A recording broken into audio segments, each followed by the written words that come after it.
The gracious God of Jonah. Now, Jonah was done preaching to the bad people of Nineveh. To his surprise and disappointment, the king of Nineveh and the people listened. It is important to notice that these wicked Ninevites listened and repented. Jonah was successful with his mission. But how did Jonah feel about his success? Instead of being happy, he became angry. He was so angry that he asked God to take his life. He totally forgot how God miraculously rescued him from death in the depths of the sea. Now, he wanted to die. If there is one example of someone so self-righteous and selfish in the Bible, that would be Jonah.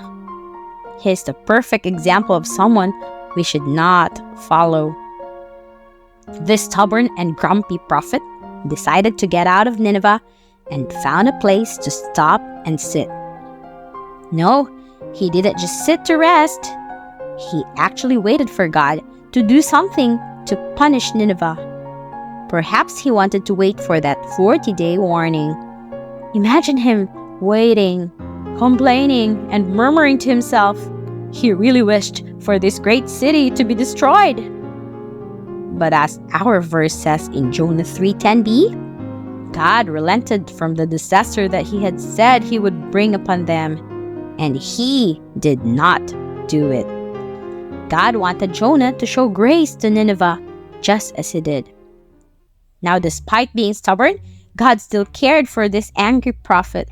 God caused a plant to grow near Jonah to become his shade from the heat of the day and to comfort him in his sadness. Jonah was so thankful to have this plant above his head. He was very happy to have this plant. Maybe Jonah had a very good rest that night. But early in the morning, God sent a worm to destroy the plant. So without the much-needed shade, he fainted.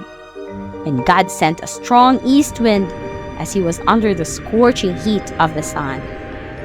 After all his nerve-wracking experience inside the belly of the fish, all the long and exhausting walk, and all the waiting without proper camping gear outside the city of Nineveh, this reluctant prophet felt so discouraged that his body just gave in.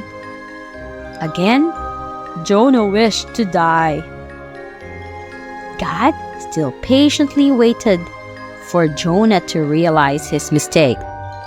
If you have pity on a plant which you have not planted or raised, and you only even had it overnight, how much more I? Should I not pity these people who cannot understand their left or right? God wanted Jonah to pity the people of Nineveh like he did. God had been so gracious to Jonah. Grace means favor given to someone undeserving. God could have left Jonah to die when he was thrown into the sea, or he could have chosen another prophet to do the task. God could also let Jonah be arrested in Nineveh or be punished after he got angry at God. Despite his disobedient and complaining spirit, God remained patient and forgiving. The gracious God who had gently dealt with his stubborn messenger is the same gracious God who forgives us again and again. He wants us to be gracious to others as he has been to us. Who